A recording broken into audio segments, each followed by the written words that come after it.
I would like all of the programmers in the room to please stand up.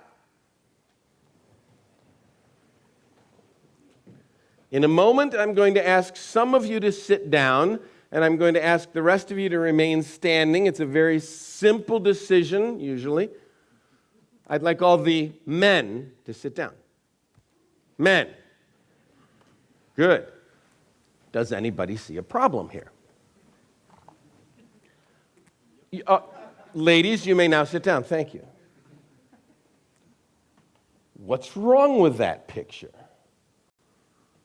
Why is it that our industry is so incredibly male-dominated?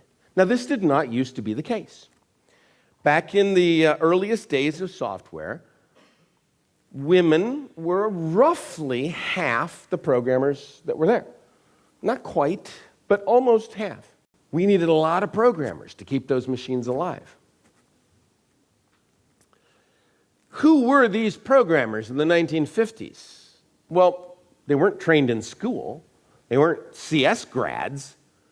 They were engineers and mathematicians and scientists that were drawn from the industries they had been working on. And they were old. They weren't young.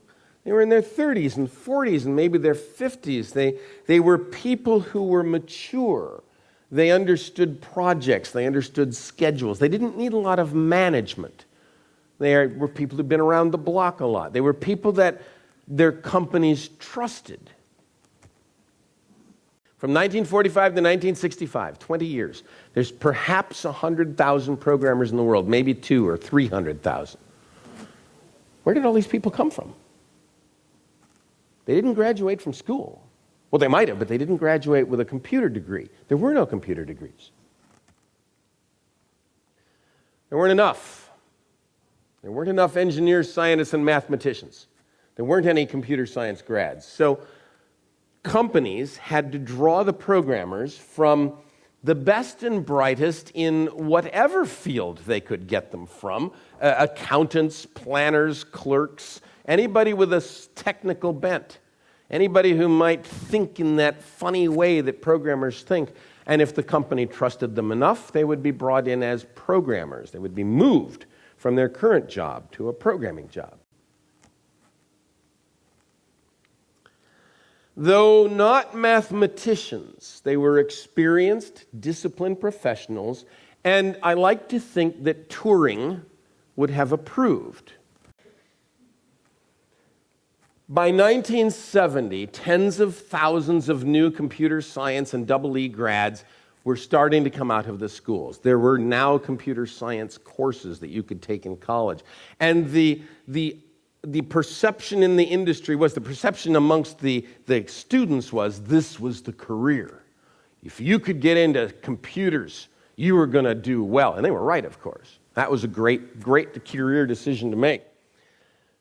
Tens of thousands of CS and EE grads, they all had something in common. We were all young, and we were almost all male. We did have women programmers. But the majority, the vast majority, were men. Or boys, I should say. This is the curve that has become somewhat famous lately, of women in scientific fields. All of these curves are women in scientific fields. This is the curve of women in computer science.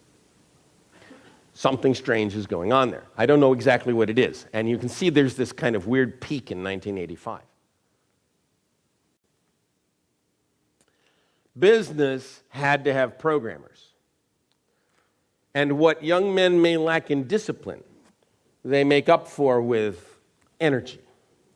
They can work crazy hours. They get really hyper-focused, sometimes not on the right things. Now remember, up to now, programmers had been disciplined professionals hired out of other job functions. They were generally older, they were more disciplined and more mature. They didn't need a lot of management or process. They knew how to manage their time and communicate and work together. They understood deadlines and commitments and what to leave in and what to leave out. They knew all that stuff. The original cohort of disciplined professionals retires in 1995. All those old guys who got a whole bunch of really cool stuff done retires right around then. And the first wave of career programmers, like James and myself, come of age at well over 40. And we foresee a change is needed. And what must change for us is our level of professionalism, a level that we lost because of the incoming flood of young people, and something we're going to have to reclaim. Some kind of level of discipline, which we don't have much of. So what's going to have to change? Well, one thing is that we, the Agile community, is going to have to grow up. We're going to have to define our profession. We programmers are going to have to define our profession. We're going to have to choose our practices and disciplines. Is it going to be test-driven development? Is it going to be pair programming? Is it going to be simple design and continuous integration and continuous deployment? Are those our disciplines? Let's pick them. Let's choose. Let's decide what it means to be a programmer. What are the professional disciplines? We're going to have to reunify the whole agile and craftsmanship movement, and we're going to have to lead.